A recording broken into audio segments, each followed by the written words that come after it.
viene con su otra materia, porque tenemos atraso del avance.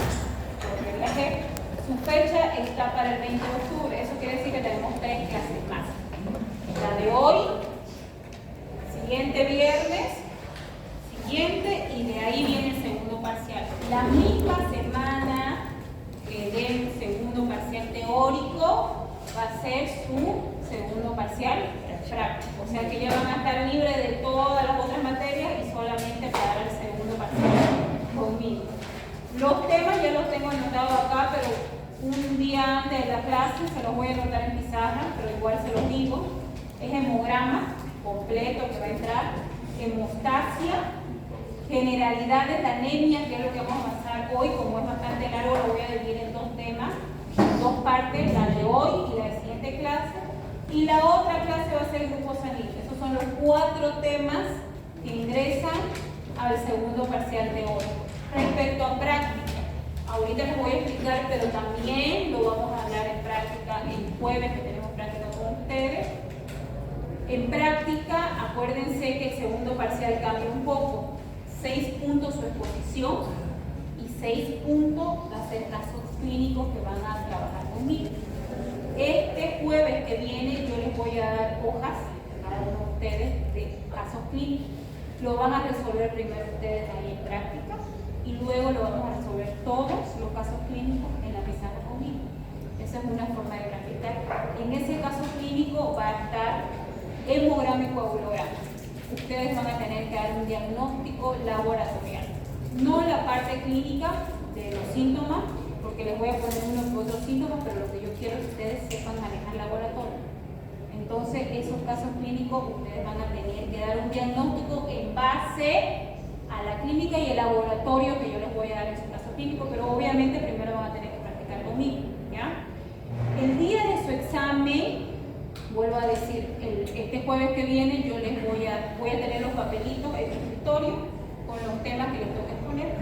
Ustedes van a armar un grupo de 5 personas, me van a dar su hoja de grupo de 5, van a sacar un papelito. Ese tema que les toque, ese tema es el que van a exponer para práctica y ese tema es el tema que van a trabajar para el trabajo final de investigación. ¿Listo?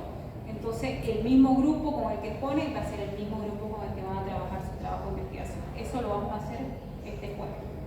El día del examen van a venir ustedes ya con 6 puntos de sus exposiciones y 6 puntos del examen que van a hacer ahí. Yo voy a tener como 10 casos clínicos diferentes, les voy a repartir hojas y ustedes lo van a resolver.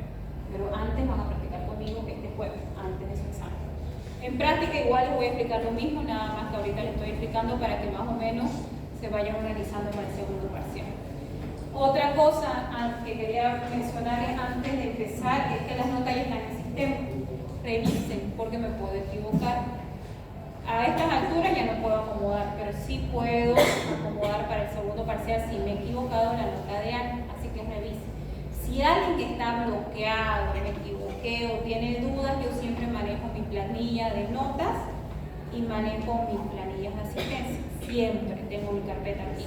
Entonces, en el momento que no puedan ver sus notas o quieran saber sus notas, pueden revisar mi planilla de notas. ¿Listo? Ahora sí, vamos a empezar. El tema que vamos a avanzar hoy se llama generalidades de anemia y lo vamos a dividir en 2 partes porque son varios tipos de anemias que vamos a ver el día de hoy y es el único tema que vamos a ver anemia hoy y la siguiente clase de todo lo que vamos a avanzar. ¿No? Entonces vamos a empezar con una definición de lo que es anemia. La mayoría de las veces, hasta el día de hoy, no sé qué pasó. la mayoría hasta ahora he visto que todos tienen claro que es anemia, pero siempre hay 1, 2 o 3 alumnos por grupo que me siguen diciendo que anemia es la disminución de glóbulos rojos y eso no puede ocurrir. O sea, no puede ser que ustedes terminen la materia de hematología y no sepan que cuando hablamos de anemia estamos hablando de hemoglobina. Ustedes muchas veces van a revisar hemogramas y les va a tocar, y desde hoy en adelante, si pueden, todo hemograma que vean, traten de leerlo. Hay personas que comienzan a iniciar la anemia y sus glóbulos rojos están normal, el hematocrito está normal, pero si hablamos de anemia, la hemoglobina nunca va a estar normal.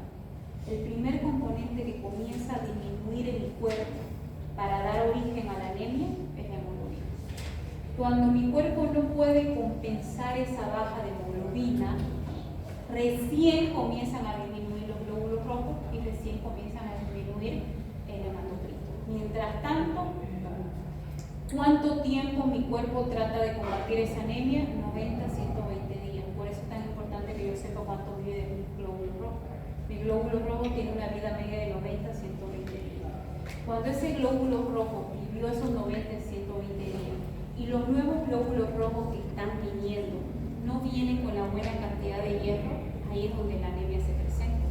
Por eso es que ustedes van a ver ahorita en la anemia ferropénica que yo nunca debería dar el tratamiento de hierro a un paciente una semana, 3 semanas, un mes, 2 meses, sino el tratamiento que yo debería darle con hierro a mi paciente tendría que ser mínimamente 90 días. ¿Por qué? Por la vida media del glóbulo rojo. Porque yo le doy hierro a mi paciente, nutro a los glóbulos rojos que tengo en ese momento, pero estoy guardando hierro para los nuevos glóbulos rojos que van a salir. Eso lo vamos a ver enseguida. Entonces, cuando hablamos de anemia, hay 2 definiciones que me gusta manejar. Una es la de Balcells y otra es la Organización Mundial de la Salud. Ambas llegan a un acuerdo de definición de anemia. Ambas entidades dicen que la anemia es la disminución de hemoglobina principalmente, luego glóbulos rojos y hematocrito, por debajo de los valores normales, ojo, según la edad, género y nivel del mar. Nosotros no podemos considerar el mismo valor de hemoglobina en un adulto que en un niño, en una mujer que en un varón, en una persona que vive en altura, como por ejemplo La Paz o Río Potosí. Ya yo les había dicho en muchas ocasiones, ellos tienen hemoglobina más alta, glóbulos rojos más altos, hematocrito más alto, porque ellos al estar a una altura, a nivel del mar más alto, ellos necesitan más glóbulos rojos para oxigenar su cuerpo. Entonces no puedo considerar los mismos parámetros. Es más, la anterior clase, antes de esto, yo les di un hemograma, unas 2 clases, 3 clases, y yo les dije que cada hemograma puede tener un valor diferente, pero eso va a depender de cómo lo hacen el hemograma. En práctica nosotros lo hemos hecho manual, pero la mayoría de los laboratorios ya lo hacen el hemograma automatizado. Muchos laboratorios me ponen al lado el valor de referencia general, pero no me ponen hombres y mujeres. Pero nosotros como médicos, por eso leemos los laboratorios, necesitamos saber que lo podemos valorar con ese valor de referencia igual para un hombre que para una mujer. ¿Listo? Es más, la Organización Mundial de la Salud, que es lo que maneja todo el mundo, dice que para que nosotros consideremos anemia en un varón, la hemoglobina tiene que comenzar a bajar por debajo de 3 y para una mujer por debajo de 2 y recién podemos considerar anemia. Cuando nosotros tenemos un paciente con anemia ferropénica, que es la anemia más común en el mundo, nosotros debemos manejar protocolos. Por eso es muy importante estos valores que pone de referencia la OMS.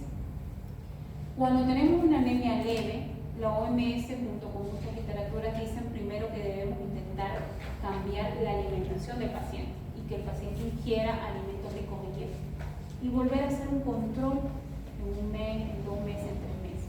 Si no funciona eso, dar hierro vía oral. Y el hierro vía oral nosotros lo tenemos de varias formas, en comprimido, en cápsula, en jarabe.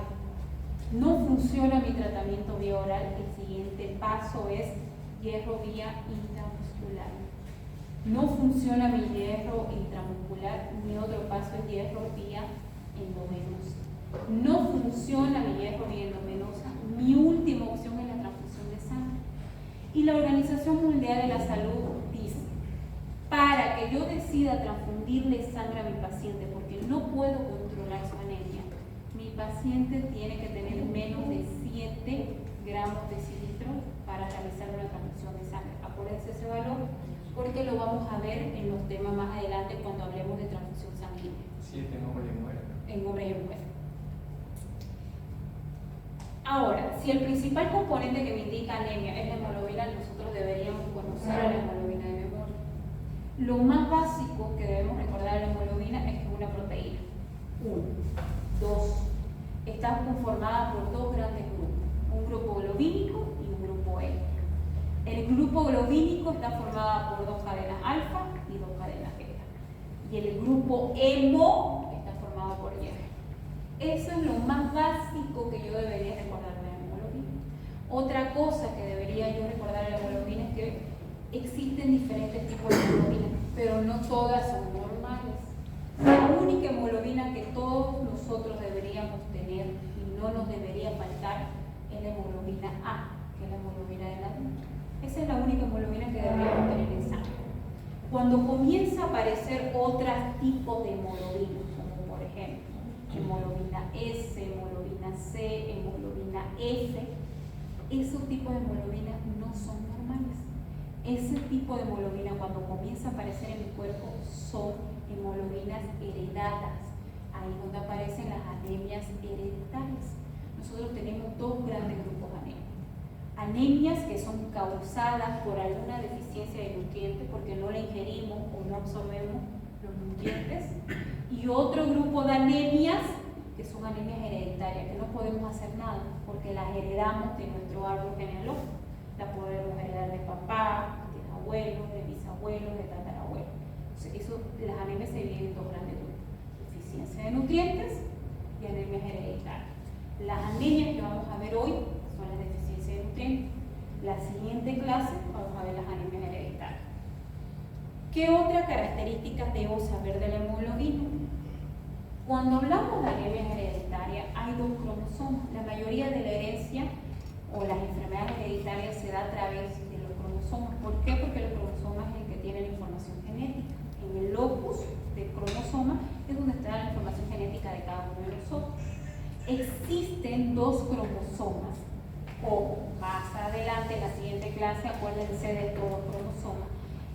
Cuando nosotros tenemos falla en alguno de estos dos, producimos dos anemias que seguro la han escuchado: talasémica y falciforme. Cuando mi paciente tiene o anemia talasémica o anemia falciforme, lo vamos a ver en la siguiente clase, es porque heredó una falla o en el cromosoma 11 o heredó una falla en el cromosoma 16. ¿Cómo nosotros podemos saber cuando viene fallado algún cromosoma? Por estudios genéticos. Entonces las anemias hereditarias son más difíciles de diagnosticar, no más difíciles. Los estudios laboratoriales son más complejos y no lo podemos encontrar en cualquier lado. Entonces, por eso les hablaba de estos cromosomas. ¿Cómo mi cuerpo produce o cómo mi cuerpo forma una hemoglobina completa? Ya les dije las características de la hemoglobina: una proteína, está formada por un grupo globínico, está formada por un grupo hemo. La hemoglobina que nosotros deberíamos tener en sangre solamente debería ser la hemoglobina A del adulto, no tendríamos por qué tener otro tipo de hemoglobina. Ahora les voy a mostrar que otro tipo de hemoglobina existe y lo van a ver en el transcurso del tema. Pero veamos ahora cómo mi cuerpo forma una hemoglobina. Yo les dije y les comparé que el glóbulo rojo como un bombón, ¿se acuerdan que lo comparé?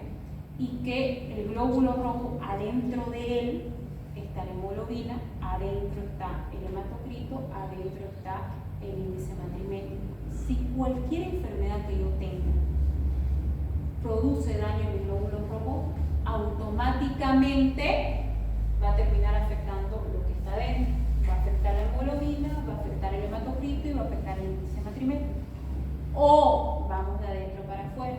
Si yo tengo anemia y se comienza a afectar primero lo de adentro, que es la hemoglobina, si esa anemia yo no la trato, por eso existe un protocolo primero: alimento, vía oral, intramuscular, endovenosa y transfusión. Si yo no trato a esa hemoglobina, automáticamente eso va a terminar afectando a mi hematocrito y va a terminar afectando a mis glóbulos rojos también. Entonces, por eso es bueno detectar la anemia siempre desde el principio. ¿Cómo mi cuerpo forma una hemoglobina? Primero, todo lo hace a partir de la coenzima A. Ustedes saben que la coenzima A es la molécula energética de mi cuerpo. A partir de ella se produce toda la síntesis bioquímica que existe en mi organismo. Junto con una molécula del coenzima A se unen dos moléculas llamadas glicina para dar origen al pirrol. La hemoglobina siempre se forma de adentro hacia afuera.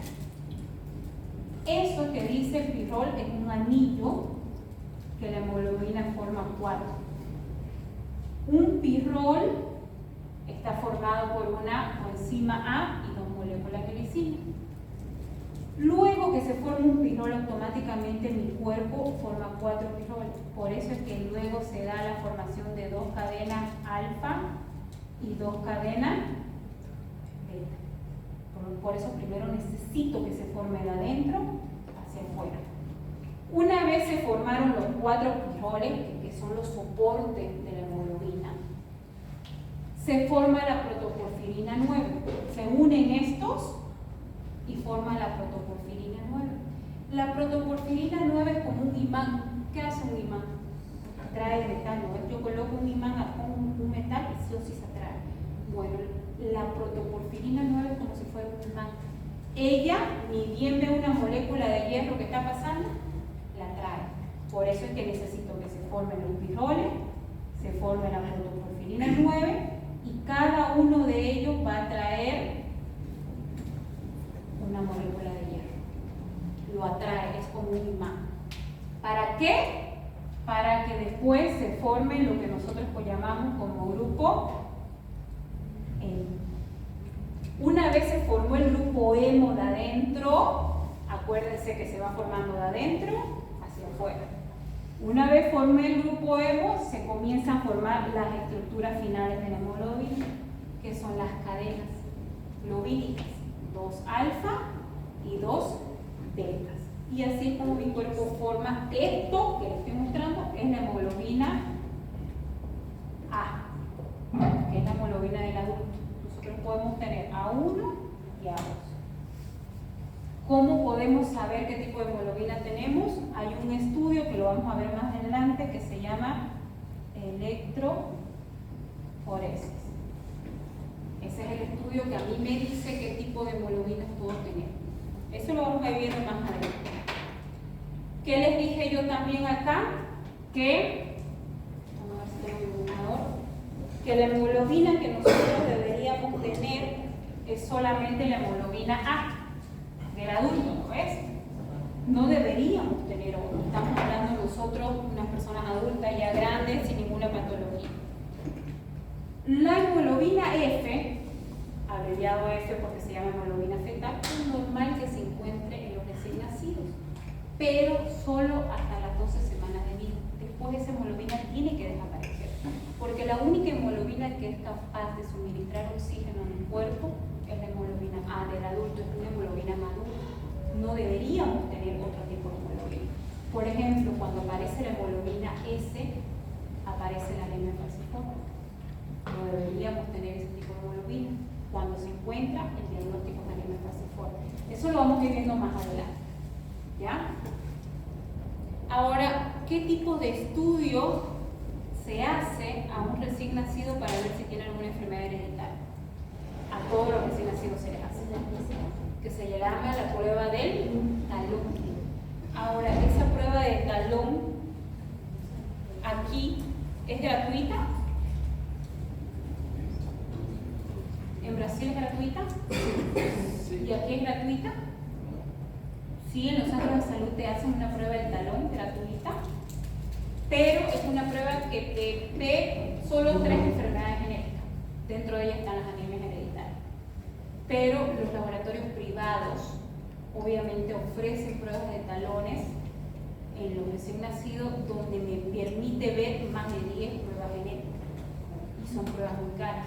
Entonces en Brasil tengo entendido que la prueba del talón es completa, tiene como promedio 10 patologías hereditarias. La que nosotros tenemos que cubre el gobierno es muy simple. Me diagnostica 3 problemas hereditarios, una es riñón, otra es la parte de anemia hemolítica y otra es deficiencia enzimática. Pero las privadas que oscilan entre 500 a 1500 bolivianos, las privadas, las pruebas del talón, esa me llega a diagnosticar hasta 10 enfermedades hereditarias. Y solamente tiene un tiempo de vida. No sé si ustedes han escuchado, tienen hijos, tienen sobrinos, tienen algo. Se la puede hacer las primeras semanas de vida del bebé. Pase ese tiempo, ya no me sirve hacerle la prueba del talón, justamente por las maduraciones y desarrollos que ocurren en las primeras semanas. Bueno, aquí hay un dilema que siempre dicen, ¿la anemia es un síntoma, es una enfermedad? ¿Qué es? ¿Qué es la anemia? Hay literaturas que dicen que es una enfermedad y otras literaturas que dicen que simplemente es un síntoma. En realidad, la anemia lo podemos decir que es una respuesta fisiológica a algo que está ocurriendo, porque la anemia tiene un origen. Una vez que yo detecto la anemia, no puedo quedarme, el paciente tiene anemia y listo. Yo tengo que ver de dónde viene esa anemia. Tengo que ver si viene por deficiencia de nutrientes. Pueden ser los dos grupos de anemias que le dije.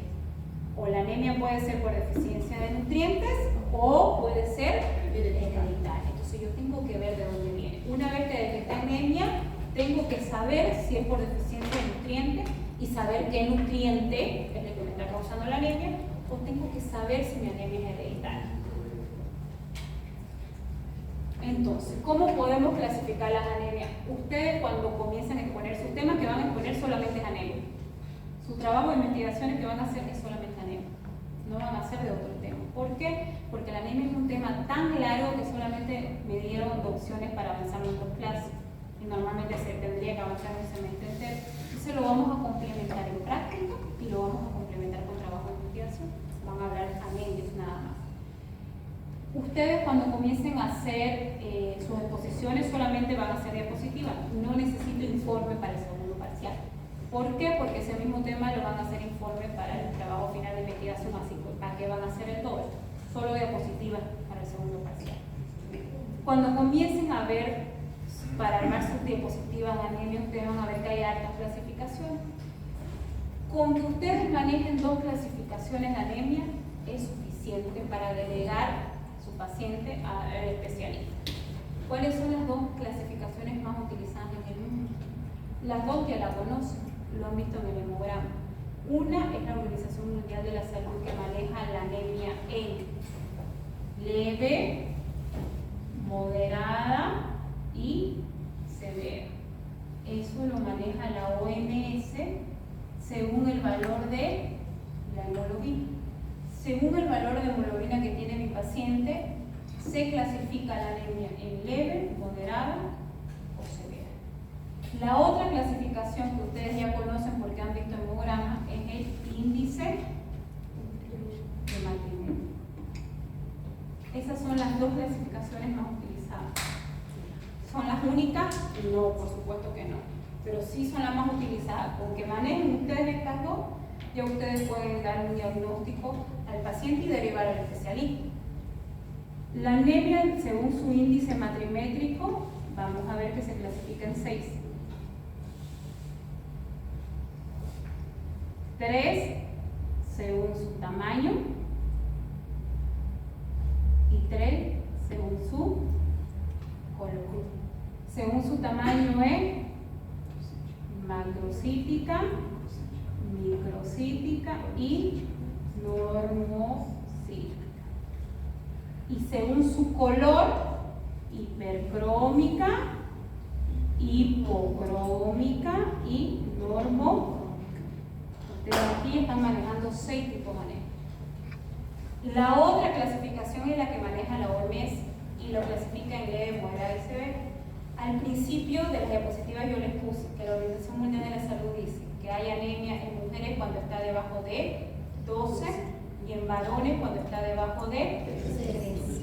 Entonces, dice que una anemia se considera leve cuando los valores bajan para hombres entre 12 y 13 y para mujeres entre 11 y 11. Ya se considera leve. 11, 11,5, 12 ya lo consideran como una anemia leve. La consideran moderada cuando los valores bajan entre 10 a 11 para mujeres y entre 11 y 12 para varones. Y hay algunas literaturas en relación a la Organización Mundial de la Salud que la comienzan a bajar un poquito. y severa para hombres y mujeres debajo de 7. Porque acuérdense que por debajo de 7 es un criterio de transfusión de sangre. ¿Listo? Entonces, ahí están las dos clasificaciones, de moderada y severa, según la Organización Mundial de la Salud, y la clasificación morfológica que lo da el índice Matrimel. Este cuadro ustedes ya lo conocen. Hay una anemia, que es la más frecuente en el mundo, que es la anemia ferropénica.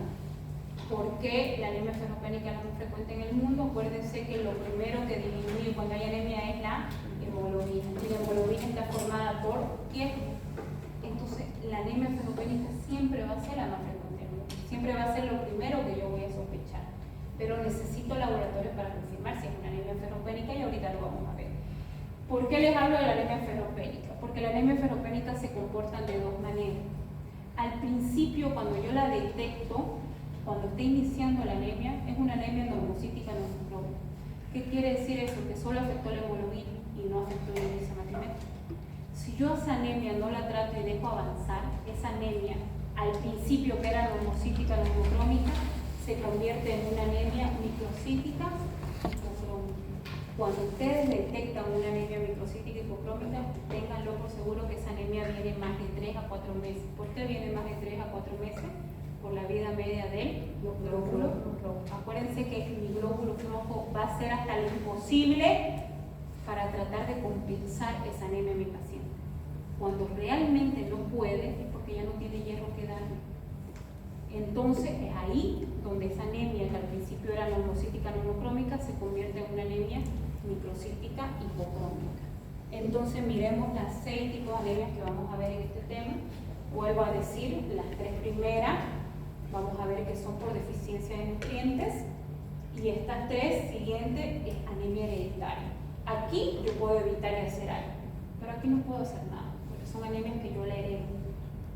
Son anemias que van de generación en generación, que puede ser que mis padres no las presenten, mis abuelos no, pero yo las heredé de manera recesiva de mis abuelos, de mis tatarabuelos.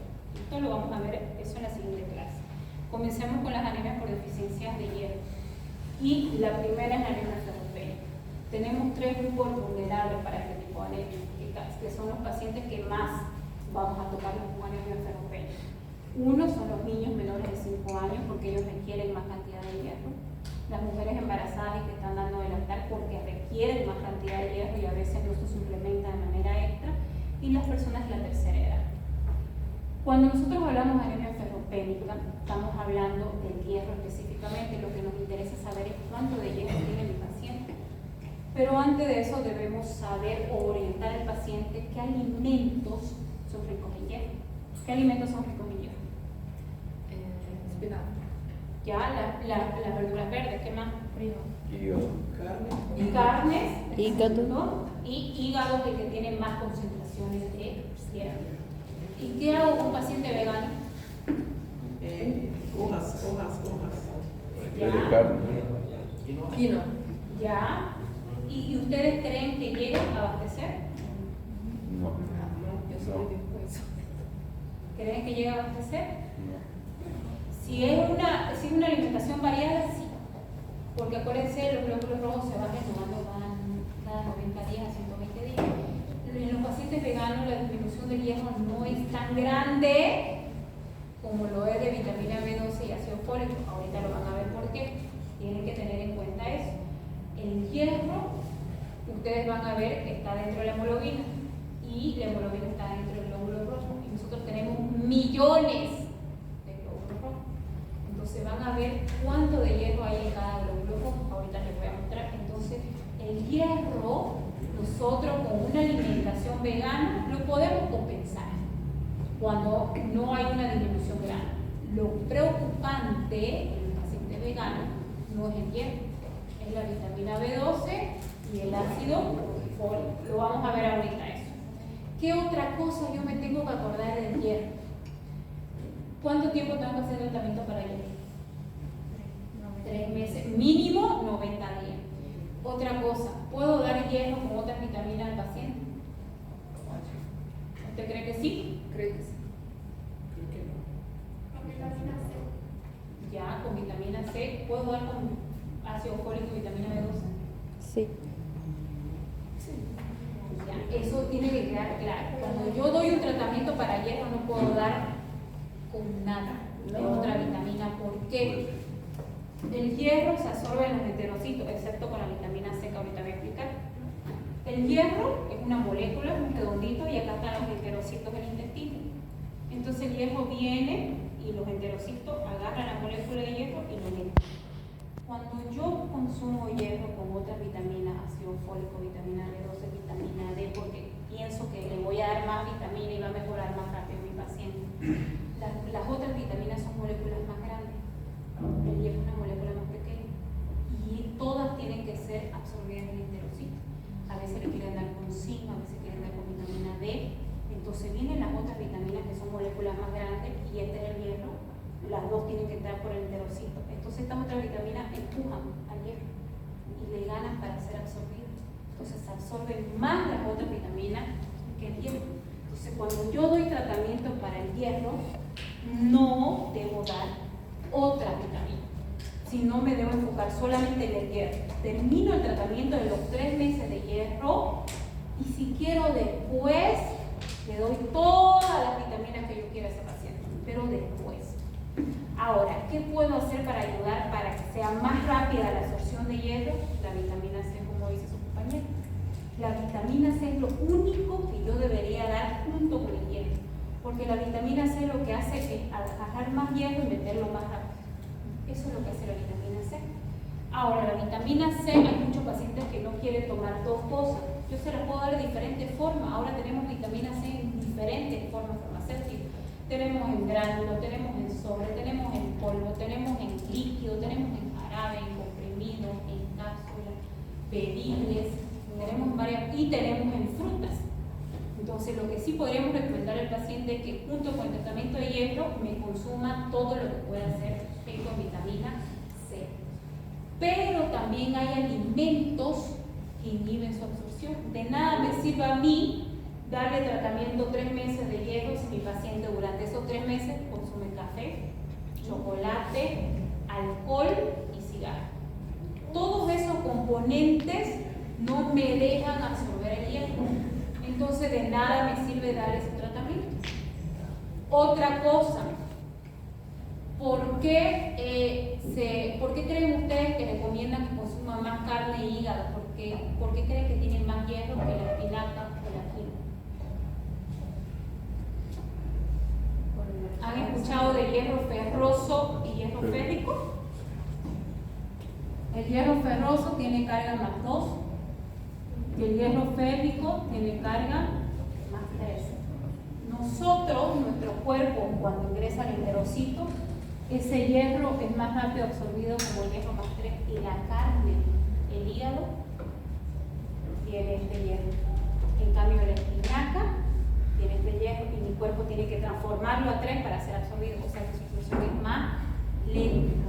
De que lo va a absorber, pero lo va a absorber en menos cantidad y de forma más lenta. En cambio, la carne y el hígado lo va a absorber rápido, porque no necesita hacer nada en el cuerpo, más que masticar, degradarlo y listo, lo absorbe. Por eso es que recomiendan consumir hígado y carne. ¿Qué más? La anemia ferropénica tiene síntomas específicos que no la tienen las otras anemias.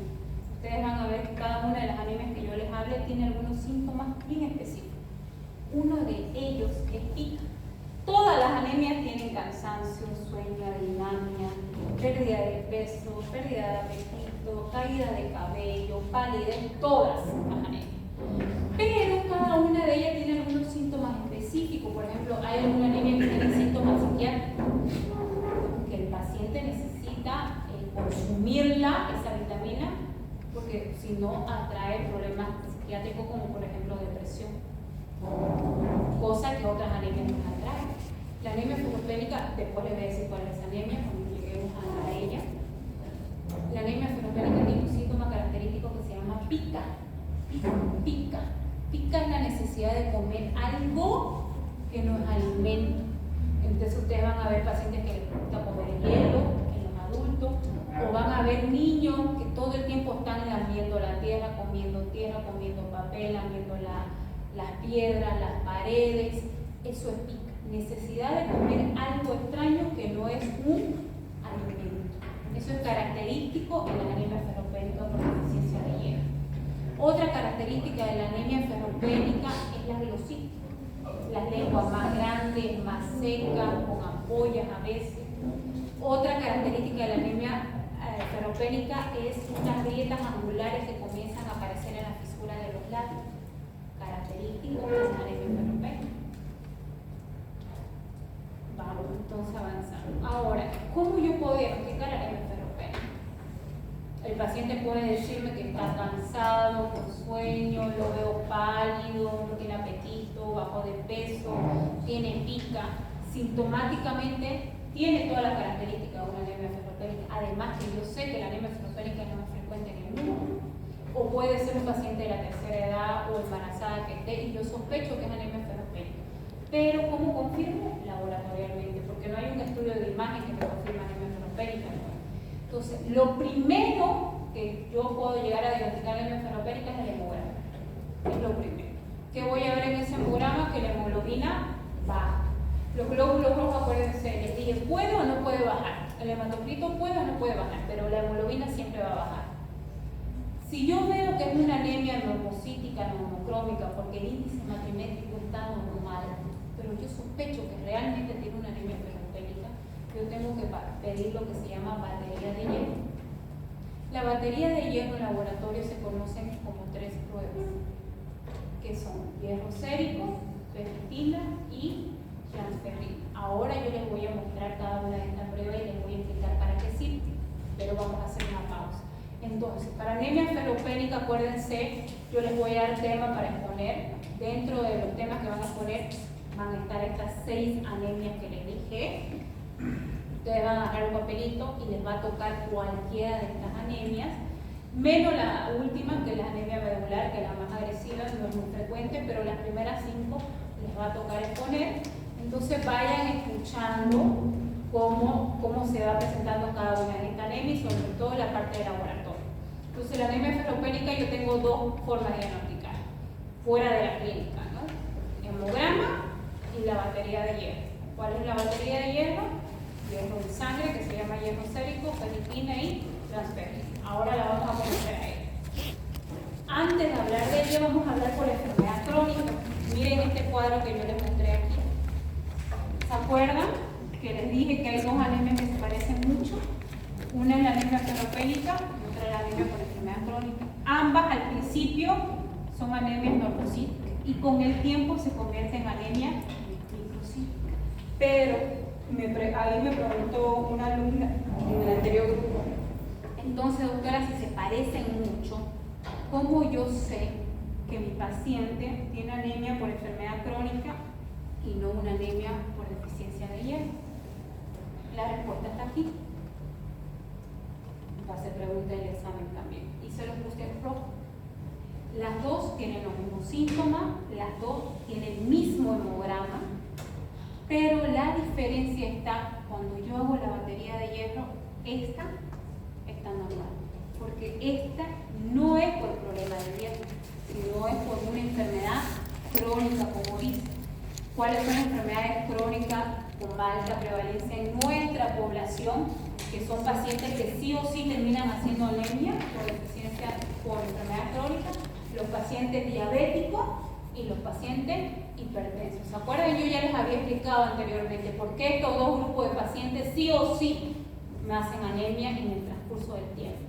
Porque los pacientes diabéticos, una de las complicaciones más rápidas que comienza a aparecer es la nefropatía diabética, problemas renales. Los pacientes hipertensos, cuando no controlan su presión arterial, tienen problemas renal porque el riñón controla la presión arterial a través del sistema renina, angiotensina, aldosterona. Entonces, estos 2 pacientes me traen problemas renales. ¿Y qué función tiene el riñón para nosotros? Producir una hormona que se llama eritropoyetina, que estimula la producción de glóbulos rojos. Entonces estos pacientes, su problema es los glóbulos rojos, no produce glóbulos rojos. Y acuérdense que la hemoglobina está dentro del glóbulo rojo, por eso es que tienen anemia. Pero no es porque hay una deficiencia de hierro, sino porque faltan glóbulos rojos. Esa es la diferencia entre una y otra. Ahora, les presento estas tres pruebas. Hierro sérico. Hierro sérico es el hierro que está circulando en mi sangre. Yo le saco sangre a mi paciente, lo proceso en un equipo y el equipo me da el resultado de cuánto de hierro tiene en sangre mi paciente. En base a ese valor yo decido si hago o no tratamiento. Mientras sea más bajo el hierro, ya yo no le voy a dar vía oral, le voy a dar intramuscular. Sigue bajando el hierro, ya no intramuscular, sino vía endovenosa, porque quiere decir que no está respondiendo a la carga de hierro vía oral. Ahora, fíjense por qué les dije yo que es la deficiencia de hierro no aparece de un día a otro, de una semana a otra, comienza a aparecer después de 3, después de 4 meses. Nosotros, nuestra sangre, ¿cómo está dividida? Elementos formes y plasma, ¿no ven? De los elementos formes son 3, glóbulos rojos, glóbulos blancos y plaquetas. De ellos 3 lo que más tenemos son glóbulos rojos. Nosotros tenemos millones de glóbulos rojos. ¿Cuántos litros aproximadamente de sangre nosotros tenemos?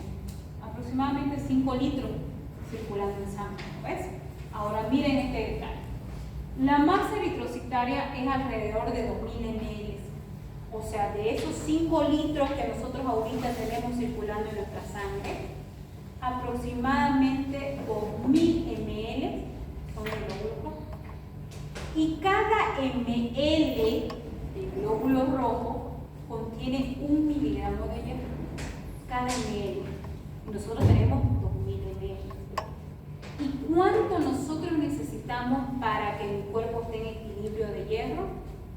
1 a 2 miligramos de hierro al día. O sea que imaginen, multipliquen eso de 1 miligramo por 2000 y solamente necesito yo 1 miligramo de hierro al día. O sea que lo que nosotros tenemos de hierro es hartísimo en comparación a lo que mi cuerpo necesita. Por eso es que la deficiencia de hierro no puede ser de un día a otro, de una semana a otra. Sí o sí, esto viene acarreando de problemas.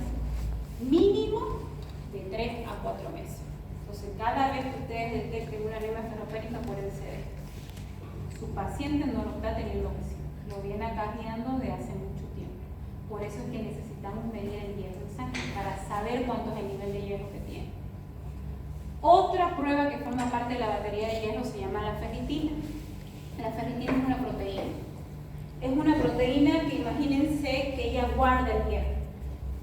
Imagínense que ustedes consumen hierro en alimentos, todo bien, y que son personas que de vez en cuando se suplementan. Yo conozco personas que una vez al año, todos los años de su vida se suplementan, ya sea por vía oral, y conozco personas que se colocan sueros vitaminados una vez al año y no son pacientes operadas bariátricas, no son pacientes con problemas de mala absorción, sino que son pacientes que hacen ejercicio, van al gimnasio y se suplementan.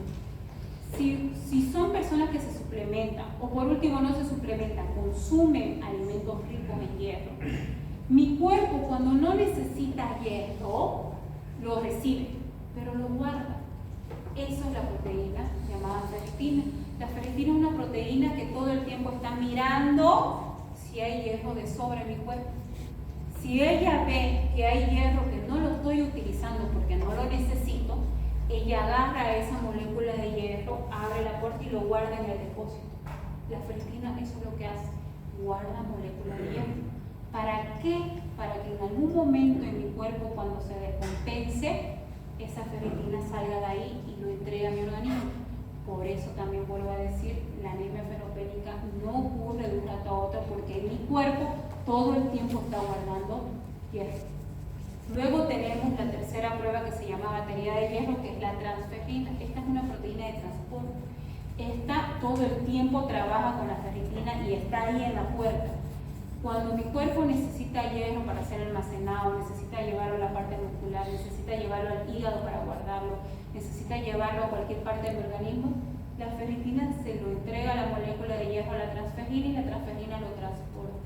Por eso la transferrina se llama proteína de transporte de hierro. Entonces, cuando yo pido y quiero valorar el hierro, necesito medir los 3. Necesito ver dónde está el problema.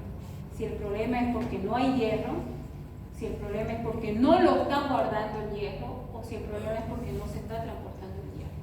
Por eso es que mido hierro sérico, ferritina o transferrina. Entonces necesito detectar, ya les dije al principio, yo detecto que hay anemia, pero tengo que llegar a la causa original de dónde está viniendo esta anemia.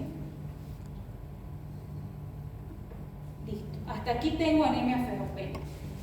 Y antes de entrar a la anemia megalográfica, para que yo tenga un glóbulo rojo sano, que tenga un tamaño normal, una cantidad normal, un color normal, una forma normal, yo necesito de 3 suplementos: hierro, vitamina B12 y ácido fólico. Estas 3 componentes son las que me nutren de manera correcta mi glóbulo rojo. Si alguna vez me falta cualquiera de estos 3, mis glóbulos rojos no van a cumplir la función que tienen que cumplir. ¿Y cuál es la función de los glóbulos rojos? Suministrar oxígeno en el organismo. Si yo necesito que esté lo más viable posible estos glóbulos rojos, entonces para que sean lo más viable posible yo necesito de hierro, vitamina B12 y ácido fólico. Vamos a hablar de las anemias megaloblásticas. Cuando nosotros hablamos de las anemias megaloblásticas, mega, grande, lo primero que nos llama la atención de las anemias megaloblásticas es que los glóbulos rojos se vuelven grandes. En cambio, en la anemia ferropénica los glóbulos rojos se vuelven pequeños.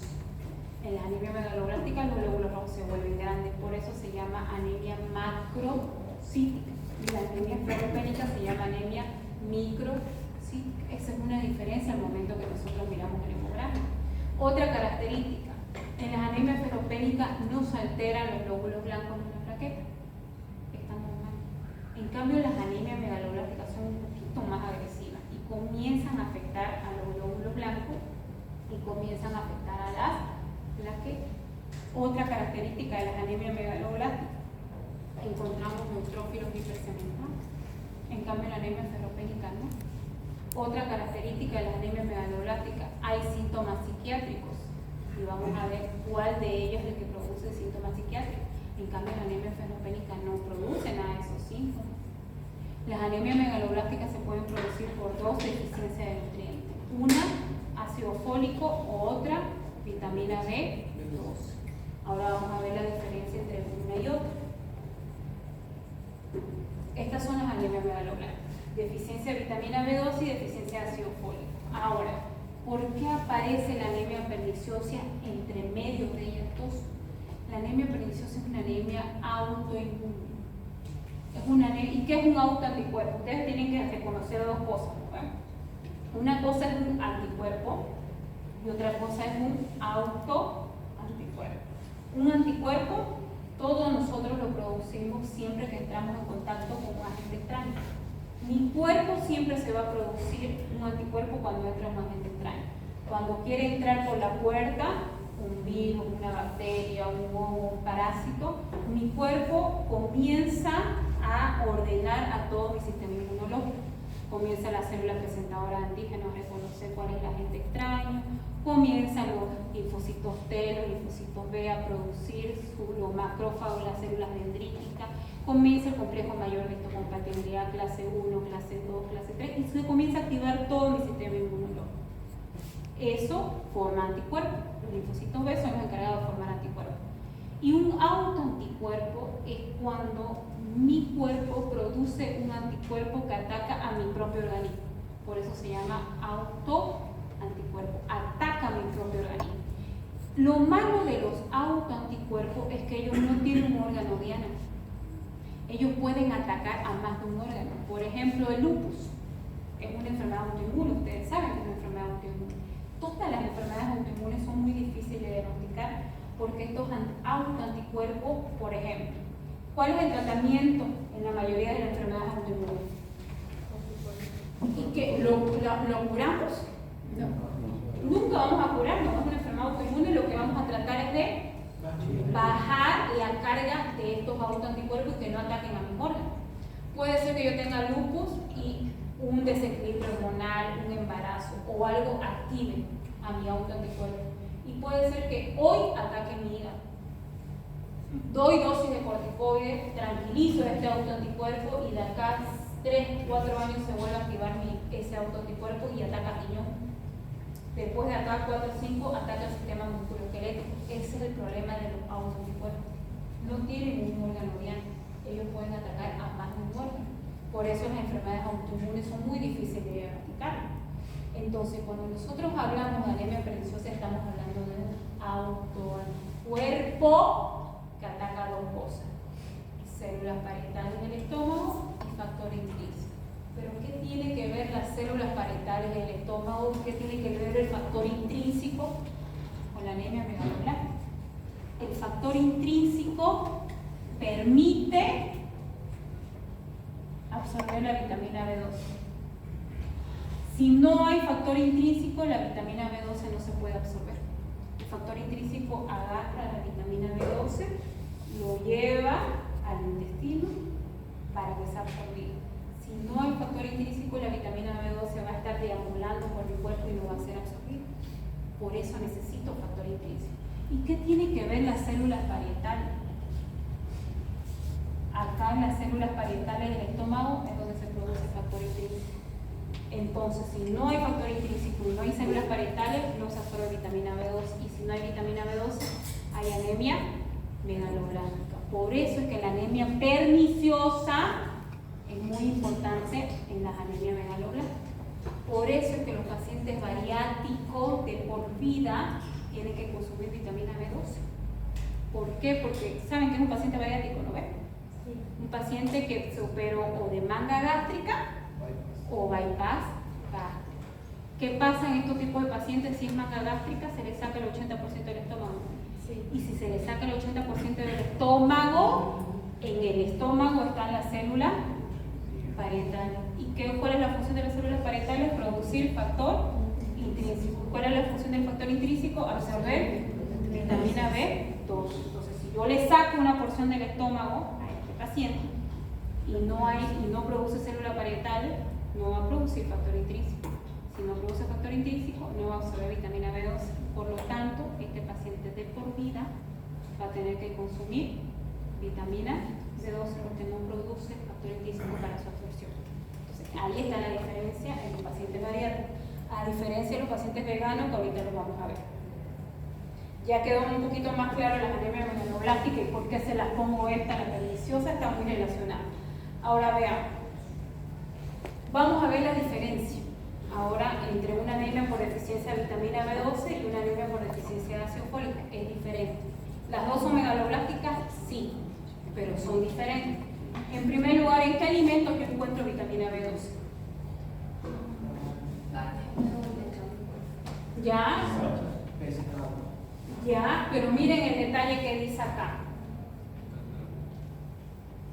La vitamina B12 no se destruye con la cocción. O sea que yo lo puedo cocer y sigo teniendo niveles altos de vitamina B12. En cambio, el ácido fólico no lo puedo cocer porque pierdo la concentración del ácido fólico. Esa es una diferencia. Les dije que vamos viviendo diferencias, ¿no es?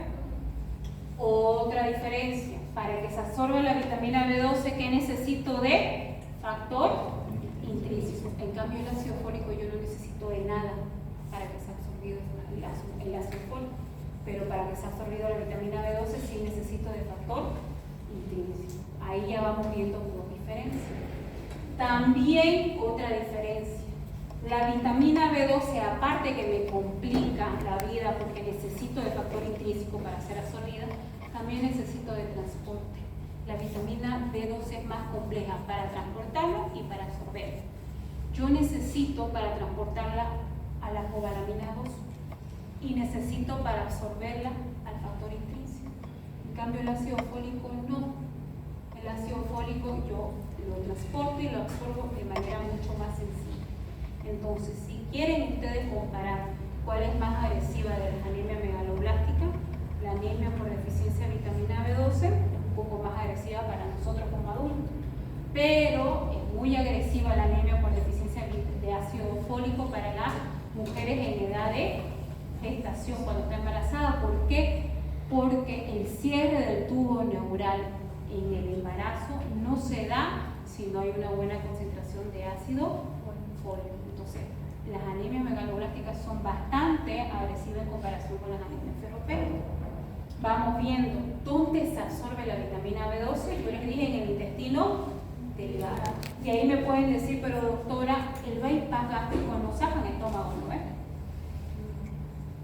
Une el intestino al estómago para que la conducción de la comida sea más rápida. Pero ¿dónde se absorbe? Fíjense, en el hilio terminal. Ahí se absorbe la vitamina B12. Muchas veces yo escuchaba en los primeros semestres que toda la absorción de los alimentos pensaban que era en el estómago. Y ahora ustedes ya saben que no. Todos mis alimentos son absorbidos gracias a ley. El estómago solamente es como un pasaje y es el que me ayuda a quebrar las moléculas a través del ácido clorhídrico y deshacerlo más para que pase y sea absorbido en el intestino. Entonces, nuestro motor metabólico en realidad de digestión y de absorción vendría a ser en el intestino. Entonces, es muy agresivo también la mala absorción de vitamina B12 y ácido fólico en pacientes que tienen la enfermedad de Crohn, porque tienen un problema de mala absorción, o aquellos que tienen colon irritable también tienen un problema de mala absorción. ¿Listo? Bueno, ya conocen la anemia perniciosa. Ustedes saben que la anemia perniciosa es una anemia autoinmune que produce daño en dos cosas.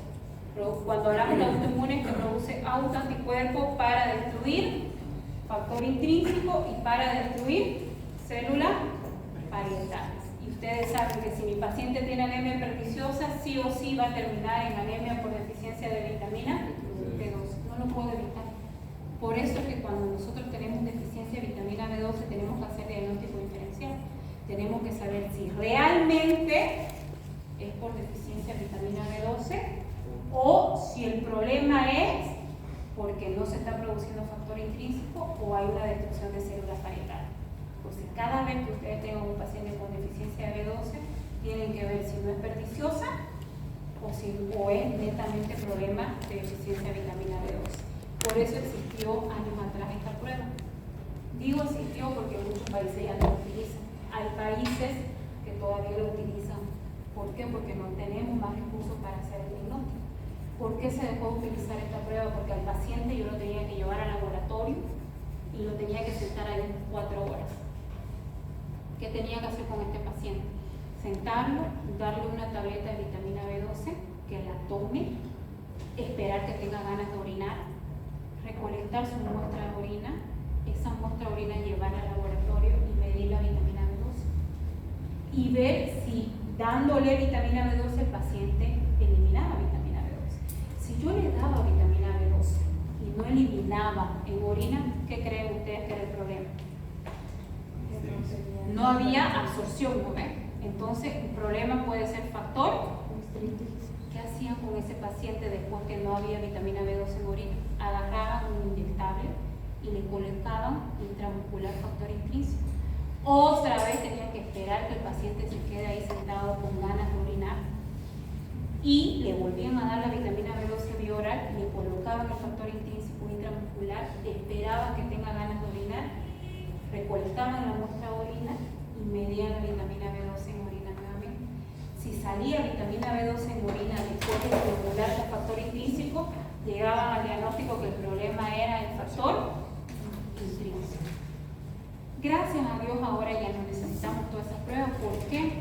Porque es más fácil. Nosotros le sacamos sangre al paciente, llevamos la muestra al laboratorio y en el laboratorio nos miden cuánto tiene vitamina B12, nos miden cuánto tiene de ácido fólico, nos pueden medir cuánto tiene de factor intrínseco, nos pueden medir si hay autoanticuerpo en la sangre de ese paciente. O sea, ya tenemos todos los estudios. Por eso es que esta prueba se dejó de realizar. Ahora, ¿qué pasa con la anemia por deficiencia de ácido fólico? Ya vimos diferencia. El folato, que es la composición principal del ácido fólico, se pierde con la cocción. ¿Qué alimentos son ricos con ácido fólico? Sobre todo frutas, verduras y frutos secos. Es donde más ácido fólico tenemos. Ahora, yo les dije que había una que presentaba síntomas psiquiátricos, ¿no? Y es esta.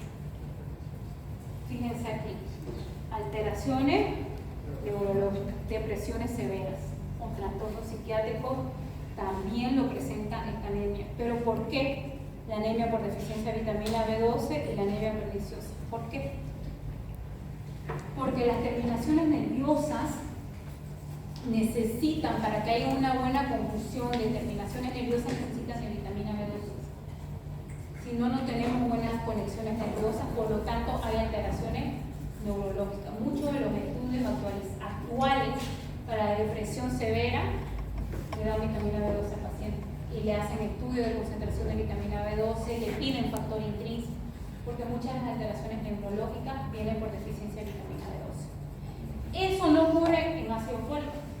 Los pacientes con ácido fólico no tienen alteraciones psiquiátricas ni neurológicas, pero sí tienen macrocitosis, sí tienen leucopenia, sí tienen plaquetopenia, sí tienen neutrófilos hipercementados. Listo. Hasta aquí son las 3 anemias por deficiencia de nutrientes. ¿Cuáles son? Ferropénica, vitamina B12 y ácido fólico. ¿Es lo mismo anemia perniciosa que anemia por deficiencia de vitamina B12? Es similar, pero no es lo mismo, porque la anemia por deficiencia de vitamina B12 el problema es la vitamina B y la anemia perniciosa el problema es el factor intrínseco o la célula parietal. Además que la anemia perniciosa es una anemia auto. ¿Listo? La siguiente clase entonces nos toca ver las otras 3 anemias. Hoy vimos ferropénica, enfermedad crónica y la megaloblastia. La siguiente clase vemos hemolítica, las hemoglobinopatías, que está la sémica y falciforme, y por daño medular. Quiero que voy a llamar asistencia, por favor.